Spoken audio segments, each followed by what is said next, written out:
Bapak Ibu, memasuki tahun yang baru, tahun 2025, ada banyak hal yang mungkin kita dengar berita sana sini, baik dari berita yang benar sampai yang hoaks, dari berita yang bisa dipertanggungjawabkan sampai berita yang abal-abal kita dengar Bapak Ibu. Dan juga kita dengar banyak musibah terjadi, kecelakaan pesawat terbang, kecelakaan lalu lintas dan seterusnya. Membuat mungkin banyak orang berpikir dan mulai berpikir tentang masa depan di dalam tahun 2025 ini.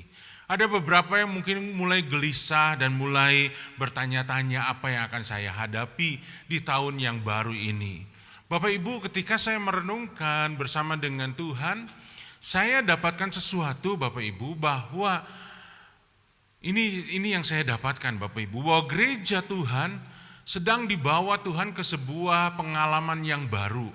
Sama seperti Yosua, dia mulai menerima kepemimpinan dari Musa, dan Tuhan berkata kepada Yosua, "Yosua, kamu akan masuk ke daerah yang baru yang sebelumnya belum pernah kamu lalui. Padang gurun itu harus mereka tinggalkan, dan mereka harus mulai nyebrang sungai Yordan dan memasuki tanah perjanjian. Dan itu sebabnya Tuhan berkata, jangan pernah jauh dari tabut perjanjian. Jaga jarak 200 hasta. Supaya engkau bisa melihat tuntunan dari Tuhan, dan supaya engkau juga gak kebablasan, ya malah mendahului Tuhan." Bapak Ibu, itu yang saya dapatkan, bahwa gereja Tuhan kita, terutama saya secara pribadi, kita akan masuk ke sebuah pengalaman-pengalaman baru dalam hidup kita Bapak Ibu Saudara, yang belum pernah kita alami di masa-masa yang lalu. Itu sebabnya Bapak Ibu Saudara, kita tidak bisa mengandalkan apa yang sudah pernah kita alami. Pengalaman-pengalaman kita tidak cukup untuk sebagai bekal kita masuk ke sebuah hal yang baru. Karena manusia bisa berencana Bapak Ibu Saudara, tetapi rencana manusia masih sangat terbatas. Rencana manusia hanya bisa dibuat dari masa lalu. Kita bisa mengevaluasi apa yang terjadi di masa lalu dan berharap supaya besok semakin baik. Tapi belum ada manusia yang bisa membuat rencana dari masa depan. Karena tidak ada seorang pun yang tahu masa depan, apa yang akan terjadi di masa-masa yang akan depan. Bapak Ibu Saudara, itu sebabnya, setujukah Bapak Ibu Saudara, kalau saya boleh katakan hari ini bahwa kita sangat membutuhkan penyertaan Tuhan dalam hidup kita. Masuk tahun 2025 Bapak Ibu Saudara, kita sangat butuh Tuhan. Mari kita baca di dalam Matius pasalnya yang ke-28. Ayat 19 sampai ayat yang ke-20. Alkitab berkata, "Karena itu pergilah, jadikanlah semua bangsa muridku, dan baptislah mereka dalam nama Bapa dan Anak dan Roh Kudus, dan ajarlah mereka melakukan segala sesuatu yang telah kuperintahkan kepadamu." Perhatikan kalimat berikutnya Bapak Ibu. "Dan ketahuilah, aku menyertai kamu senantiasa sampai kepada akhir zaman." Bapak Ibu, ini adalah janji dari Tuhan Yesus kepada murid-muridnya. Dan kalau kita murid Tuhan, berarti ini janji buat kita semua, bahwa Tuhan Yesus akan menyertai kita senantiasa sampai kepada akhir zaman. Bapak Ibu Saudara, saya gambarkan di situ seperti seekor domba yang berjalan bersama dengan Tuhan Yesus. Bapak Ibu, ini adalah domba yang sangat membutuhkan gembalanya. Gambaran domba dalam Alkitab bukanlah domba Garut Bapak Ibu Saudara. Bapak Ibu Saudara tahu domba Garut ya? Satu jenis domba yang punya kekuatan di tanduknya. Dia bisa seruduk sana seruduk sini. Bahkan bisa diadu sampai yang satu pecah kepalanya dan kemudian yang satu menang. Tapi domba Israel Bapak Ibu Saudara adalah seekor domba yang begitu lemah, binatang yang sangat lemah, enggak punya taring untuk bisa membela dirinya, nggak punya cakar untuk bisa menyerang musuh, nggak punya tanduk untuk bisa mengalahkan pemangsa-pemangsanya. Seekor domba Israel adalah binatang yang paling lemah, bahkan dikatakan Bapak Ibu Saudara, begitu lemahnya ketika dia turun ke sungai, dia minum, dia nggak sadar bahwa bulu-bulunya yang lebat itu menyerap air, lama-lama dia berat badannya dan akhirnya dia nggak tahan dan dia jatuh ke sungai dan dia hanyut mati, Bapak Ibu Saudara. Satu serigala masuk ke kawanan domba, banyak domba akan mati karena domba tidak berdaya. Tapi Tuhan berkata, engkau aku utus seperti seekor domba ke tengah serigala. Enggak salah nih utusan Tuhan. Bapak Ibu Saudara, satu serigala aja masuk ke kawanan domba, banyak domba mati. Ini satu domba diutus ke setengah serigala. Itu sebabnya Bapak Ibu Saudara, kita butuh Tuhan. Kita yang sangat kita butuhkan adalah siapa yang menyertai kita. Bapak Ibu Saudara, yang harus kita pikirkan, yang harus kita renungkan, yang harus kita pergumulkan sungguh-sungguh bukan apa yang akan kita hadapi, tapi siapa yang mendampingi kita ketika kita menghadapi itu. Apapun yang Bapak Ibu Saudara bisa hadapi di tahun-tahun ini, tahun-tahun ke depan, Bapak Ibu Saudara, kita akan hadapi ketika kita bersama dengan Tuhan sebagai gembala agung kita. Dialah yang akan menyediakan padang rumput yang hijau, air yang tenang. Dia yang akan membawa kita melewati lembah kekelaman. Bahkan dia yang akan menyediakan hidangan bagi kita di tengah lawan-lawan kita. Kebajikan dan kemurahan belaka yang akan mengikuti kita. Kenapa? Karena ada gembala kita. Bapak Ibu Saudara, bukan cuma di perjanjian baru, tapi dalam perjanjian lama. Dan ini yang saya dapatkan dari ayat ini yang tadi saya katakan di awal, Bapak Ibu Saudara. Ulangan pasal yang ke-31 ayat yang ke-7 sampai ayat yang ke-8. Lalu Musa memanggil Yosua. Nah, ini yang saya ceritakan tadi di awal, Bapak Ibu. Musa memanggil Yosua dan berkata kepadanya di depan seluruh orang Israel, kuatkan dan teguhkanlah hatimu. Ketika Yosua mengambil kepemimpinan itu dari Musa, Yosua merasa ragu. Kenapa? Karena dia merasa kapasitasnya belum seperti Musa. Dia adalah seorang pemimpin muda. Itu sebabnya Musa berkata, kuatkan Yosua, kuatkan dan teguhkanlah hatimu, sebab engkau akan masuk bersama-sama dengan bangsa ini ke negeri yang akan dijanjikan Tuhan dengan sumpah kepada nenek moyang mereka untuk memberikannya kepada mereka.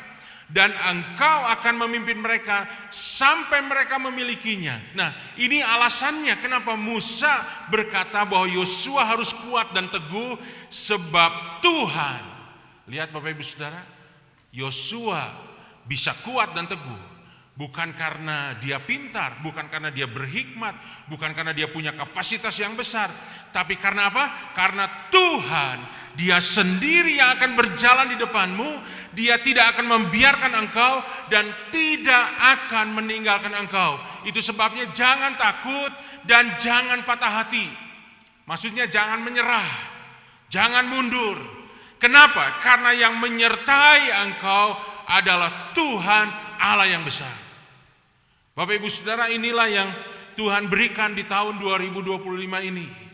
Apapun yang akan kita hadapi, Bapak Ibu Saudara, kita bisa melaluinya. Kenapa? Bukan karena kita penuh dengan hikmat, bukan karena kita jago dalam hal berbagai macam rencana-rencana bisnis yang luar biasa, bukan karena kita pintar, bukan karena kita punya segala sesuatu, tapi karena kita punya Tuhan.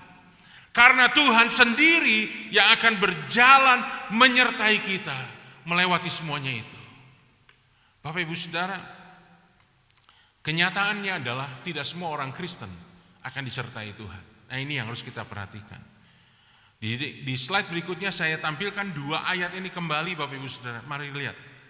Penyertaan Tuhan terjadi bila yang pertama, Ulangan pasal 31 ayat 7 sampai 8. Alkitab berkata, kuatkanlah dan teguhkanlah hatimu, sebab engkau akan masuk bersama-sama dengan bangsa ini ke negeri yang akan dijanjikan Tuhan. Dalam Matius pasal 28, Bapak Ibu Saudara, dikatakan karena itu pergilah, jadikanlah semua bangsa muridku. Baru di situ Tuhan berkata, aku menyertai kamu senantiasa sampai kepada akhir zaman. Bapak Ibu Saudara, penyertaan Tuhan itu terjadi Bila gereja Tuhan, umat Tuhan, Bapak Ibu Saudara dan saya terus berjalan masuk ke tanah perjanjian dan pergi memberitakan Injil kepada banyak orang. Di tempat manapun Bapak Ibu Saudara ditempatkan. Di pekerjaan, di usaha, di sekolah, di kuliah, dimanapun kita memberitakan firman Tuhan, kita hidup dalam firman Tuhan, kita mengerjakan kebenaran firman Tuhan di dalam hidup kita. Di situ baru Tuhan menyertai kita. Maaf Bapak Ibu, Tuhan tidak menyertai orang Kristen yang diam di rumah, rebahan, main TikTok, Instagram, apalagi boleh dilihat Bapak Ibu. Tuhan tidak akan menyertai. Tuhan menyertai orang Kristen. Pergi kemanapun dia beritakan firman Tuhan. Tinggal dimanapun dia melakukan kebenaran firman Tuhan. Pandanglah burung-burung di udara. Tuhan pelihara semuanya. Burung-burung yang di udara, Bapak Ibu Saudara. Bukan burung-burung yang bertengger di ranting sebuah pohon, bercengkrama satu dengan yang lain. Bukan Bapak Ibu Saudara. Burung yang terbang, yang mencari mangsanya, Tuhan sediakan makanannya. Bapak Ibu Saudara mau disertai oleh Tuhan? Terus berjalan bersama dengan Tuhan. Terus hidup dalam kebenaran firman Tuhan. Beritakan firman Tuhan dimanapun Bapak Ibu Saudara dan saya ada. Itulah yang akan Tuhan sertai. Orang-orang seperti itulah yang Tuhan akan sertai dalam hidup kita. Nah, mari kita lihat Bapak Ibu Saudara berikutnya. Ada dua kondisi penyertaan Tuhan. Bapak Ibu pernah mendengar sebuah kata yang namanya Dotan. Pernah dengar ini Bapak Ibu? Dotan adalah sebuah kota kuno yang ada di kerajaan Israel, yang ada di wilayah Israel, kota kuno. Jadi kalau Bapak Ibu Saudara lihat atlas sekarang nggak akan ada yang namanya Dotan. Dotan itu kota, kalau Bapak Ibu Saudara mau buka peta perjanjian lama baru ketemu nih. Namanya Dotan di daerah utara Israel. Tapi setelah masuk perjanjian baru Dotan ini hilang Bapak Ibu Saudara. Tapi tolong jangan ditambahkan kata se depannya. Karena artinya berbeda Bapak Ibu. Sedotan.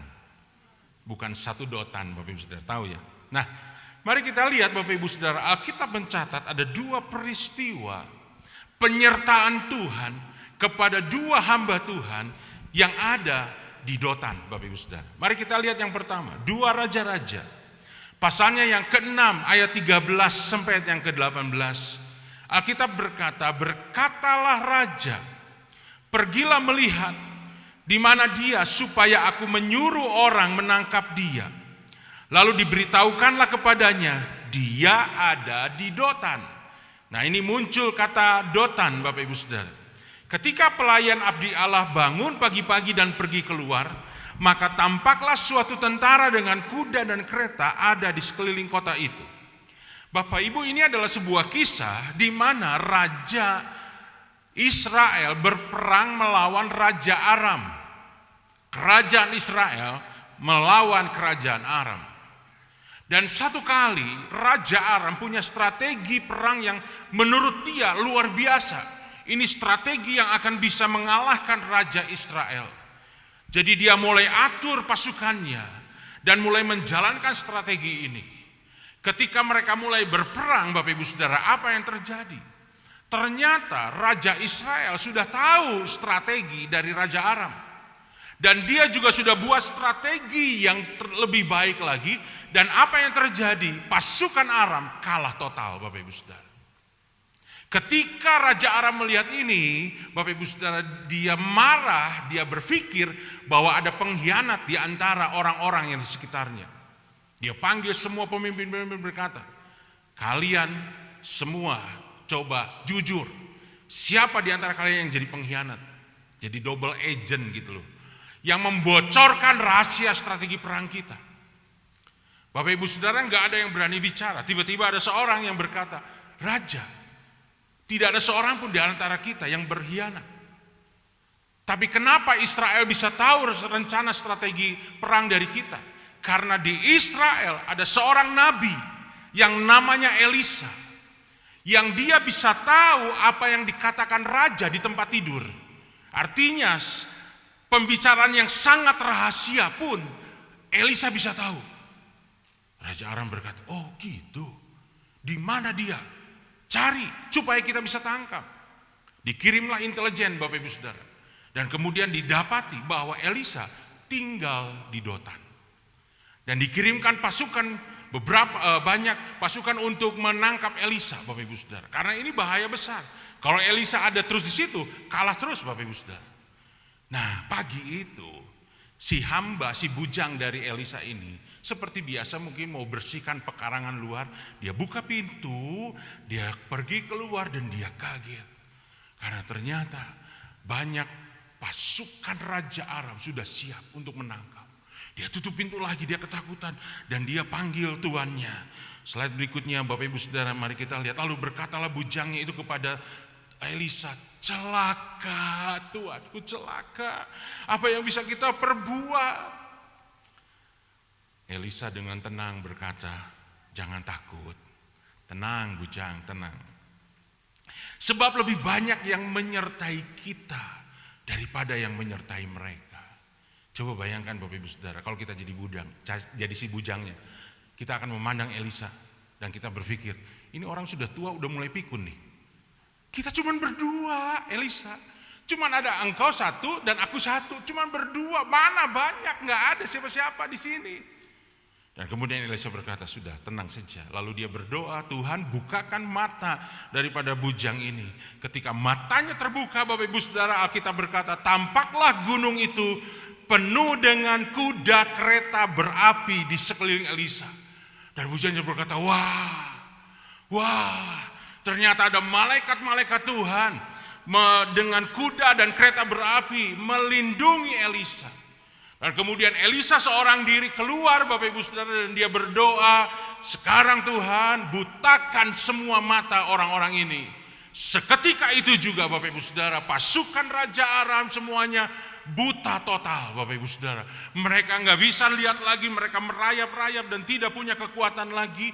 Sampai Elisa bawa itu ke depan Raja Israel. Raja Israel berkata, siapa ini? Ini semua pasukan Raja Aram. Oh, pasukan Raja Aram, bunuh semuanya. Jangan, kata Elisa, jangan dibunuh. Kasih makan, ya kasih makan enak. Kalau perlu di Mandarin situ, kasih makan Bapak Ibu Saudaranya supaya enak dan bawa pulang, suruh pulang ke negaranya.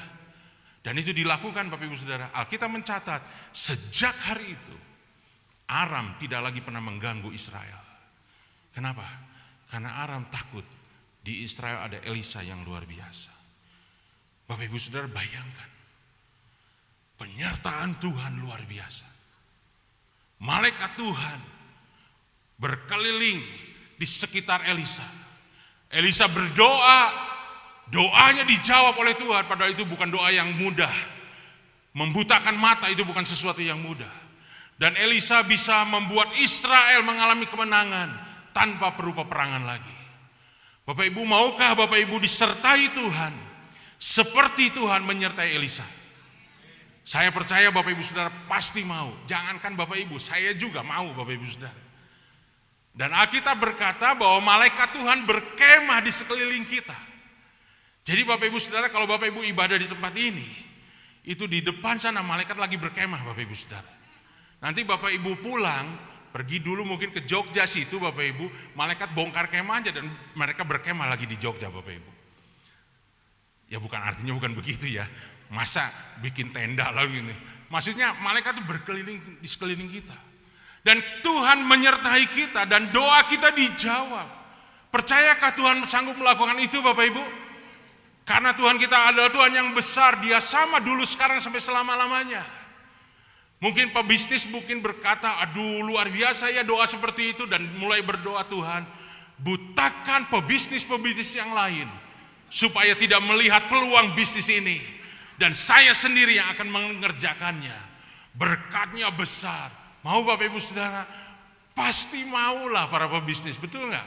Yang bekerja, Tuhan butakan mata pemimpin saya, direktur atau manajer saya, supaya hanya bisa melihat saya yang bagus, yang lain semuanya jadi jelek, dan saya yang diangkat, dinaikkan jabatan dan gajinya. Mau Bapak Ibu Saudara kalau itu terjadi? Ya pasti maulah.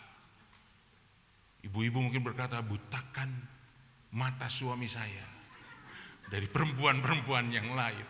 Bapak Ibu Saudara, dan tidak melakukan hal yang tidak baik.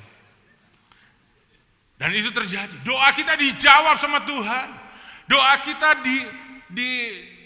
dikabulkan oleh Tuhan. Ini penyertaan Tuhan yang luar biasa. Dan percayalah Bapak Ibu Saudara, Tuhan sanggup menyertai dan melakukan apa yang pernah Dia lakukan kepada Elisa, kepada kita semua. Tapi hari ini saya tidak berhenti sampai di sini Bapak Ibu. Kita coba mundur ratusan tahun sebelumnya. Di Dotan, dalam Kejadian pasalnya yang ke-37, ayat 12 sampai 24. Ada sebuah peristiwa yang lain Bapak Ibu. Seorang yang bernama Yusuf. Anak muda, anak papi. Kesayangan dari papi Yakub Bapak Ibu Saudara. Dia diberi jubah maha indah, diistimewakan dibanding kakak-kakaknya. Dan dia diberi mimpi, visi oleh Tuhan sendiri, bahwa matahari, bulan, dan bintang akan menyembah dia. Semua ikatan gandum tunduk kepada dia, ikatan gandum dari saudara-saudaranya tunduk kepada dia. Dikatakan bahwa dia akan jadi pemimpin Bapak Ibu Saudara. Luar biasa hidup seperti Yusuf Bapak Ibu Saudara. Disayang, di fasilitas bagus, kasih visi sama Tuhan. Nah satu kali Bapak Ibu Saudara, papi Yakub memanggil Yusuf anaknya, sup sini. Ya kan Yusuf Bapak Ibu Saudara, ya sup. Maaf kalau ada yang namanya Yusuf di sini Bapak Ibu. Sup sini. Kita punya banyak makanan nih. Sedangkan kakak-kakak kamu lagi menggembalakan domba. Mungkin mereka kelaparan, gak ada makanan yang cukup. Kamu bawa makanan ini, cari kakak-kakak kamu dan kasih mereka makan. Wah Yusuf senang Bapak Ibu Saudara, karena dia bisa memberi makan kakak-kakaknya. Dia bawa, dia cari informasi di mana kakak-kakaknya. Maka Yusuf menyusul saudara-saudaranya itu, dalam Alkitab berkata, dan didapatinya mereka di mana? Di Dotan. Sama Bapak Ibu Saudara ya. Nah Yusuf berpikir dia bawa makanan, dia akan disambut dengan baik oleh saudara-saudaranya. Tapi apa yang terjadi? Alkitab berkata baru saja Yusuf sampai kepada saudara-saudaranya, apa yang terjadi? Mereka pun menanggalkan jubah Yusuf, jubah yang maha indah yang dipakainya itu. Dan bukan cuma itu saja, mereka membawa dia dan melemparkan dia ke dalam sumur, sebuah sumur yang kosong dan tidak berair. Harapannya dia diterima dengan baik, disambut dengan baik, ternyata malah dia dilemparkan ke sumur dan maaf dia juga ditelanjangi Bapak Ibu Saudara.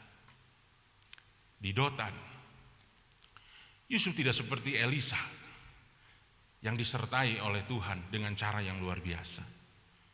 Di sumur yang kosong itu, Bapak Ibu Saudara bisa bayangkan ya, mungkin kalau ada di rumah ada yang punya sumur, coba nanti pulang masuk ke sumur Bapak Ibu Saudara, supaya bisa membayangkan. Gelap, menakutkan, bukan tempat yang nyaman. Mungkin ketika dia sedang ada di situ, dia mulai berpikir, kenapa ya? Apa salah saya? Kenapa kakak-kakak saya begitu tega memasukkan saya ke sumur sini? Ketika dia berpikir seperti itu, dia merasakan ada sesuatu yang merayap di kakinya. Apa ini? Ular. Nggak ada sih di Alkitab Bapak Ibu Saudara, nggak ada ya.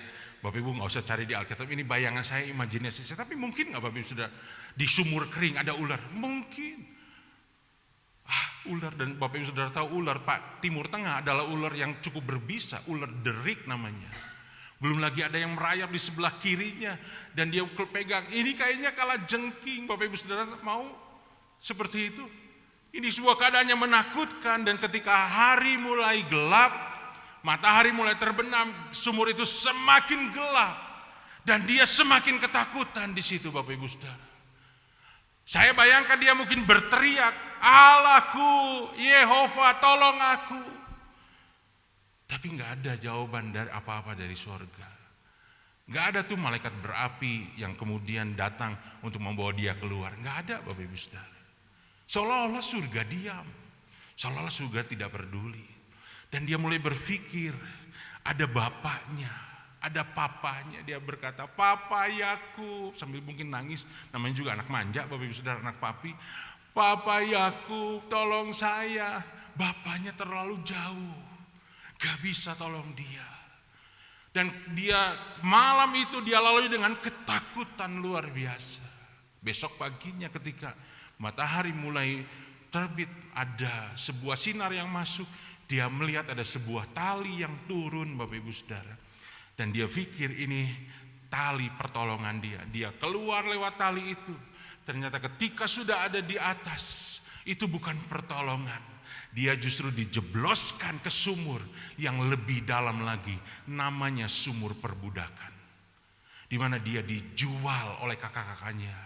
Dari seorang anak papa, anak papi yang dikasih fasilitas yang luar biasa, sekarang jadi budak yang tidak punya apa-apa, tidak punya hak, dan tidak bisa berbuat apa-apa.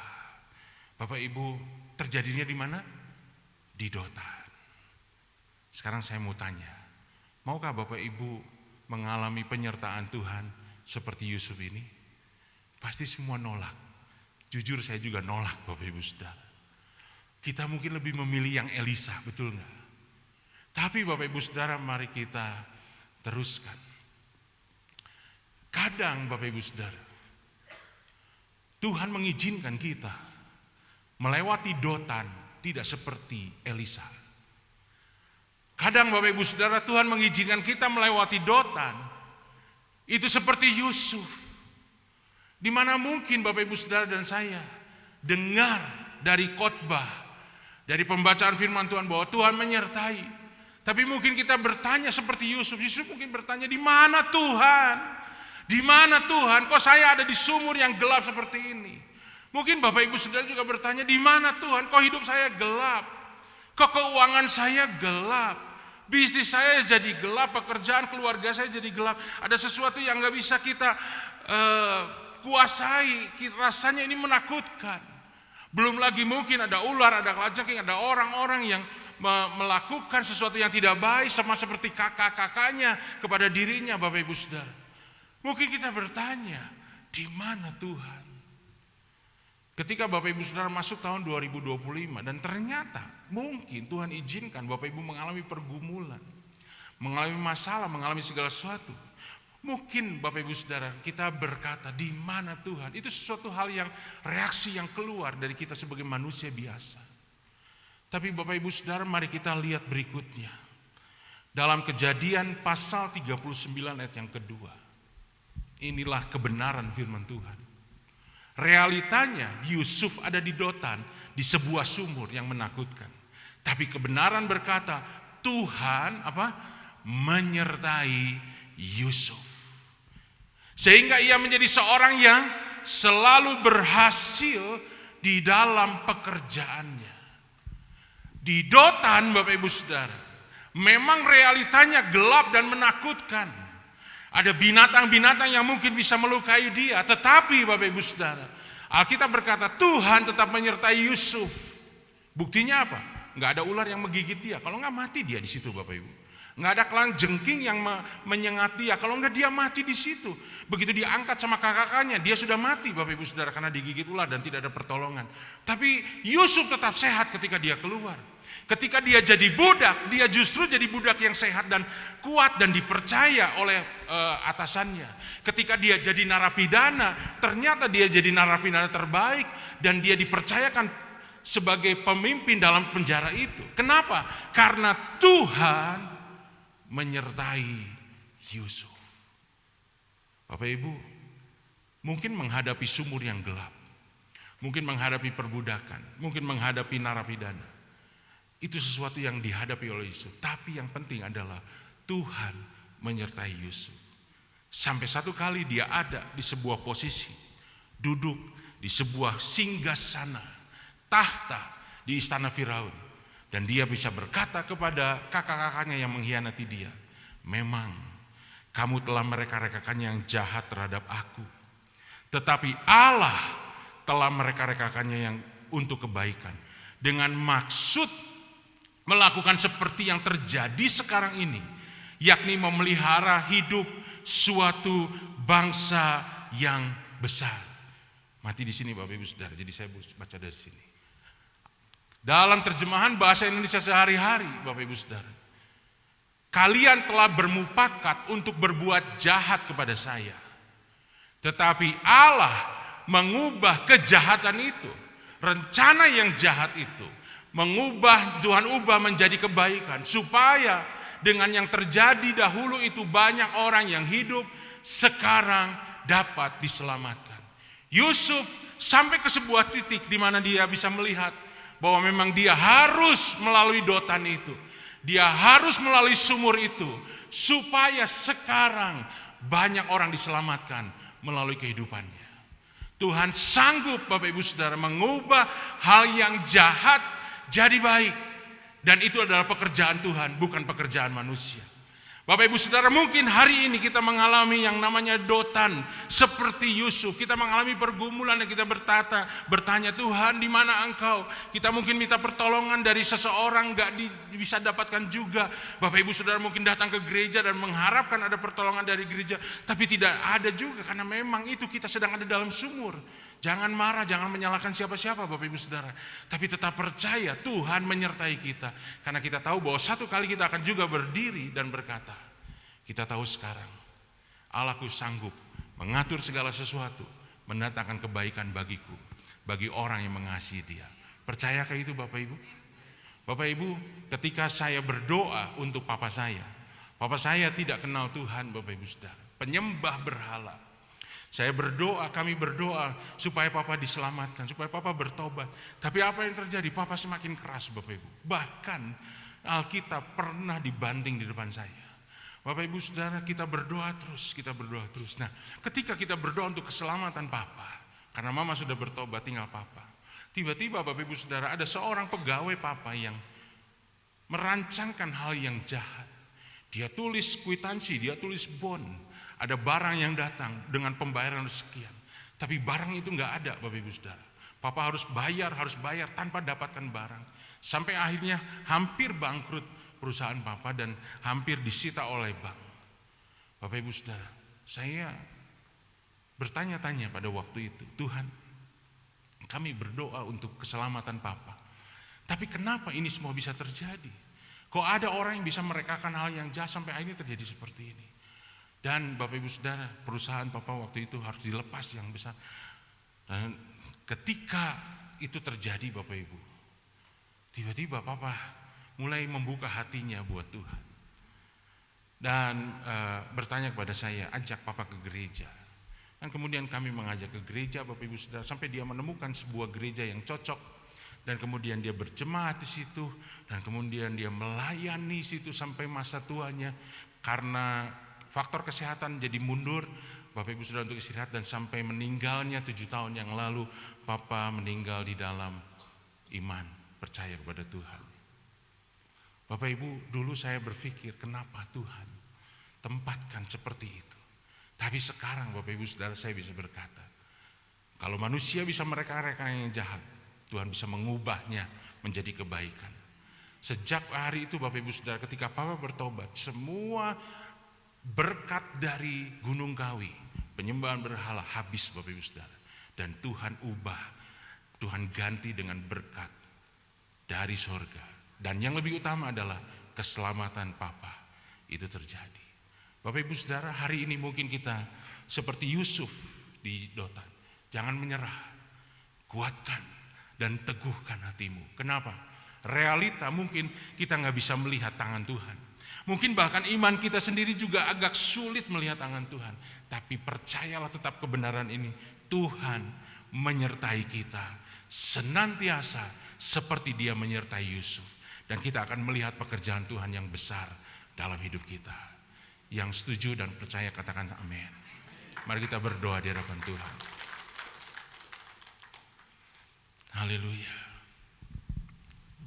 Bapak Ibu, saya tutup dengan sebuah ayat ini.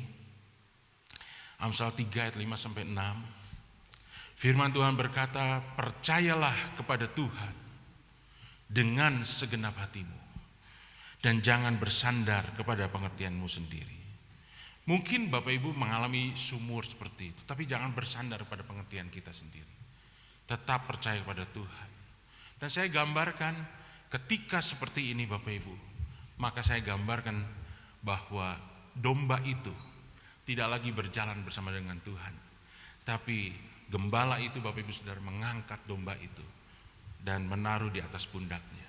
Sehingga dalam keadaan yang sulit dan berat, domba tidak berjalan dengan kekuatannya sendiri, tapi berjalan dengan kekuatan Tuhan.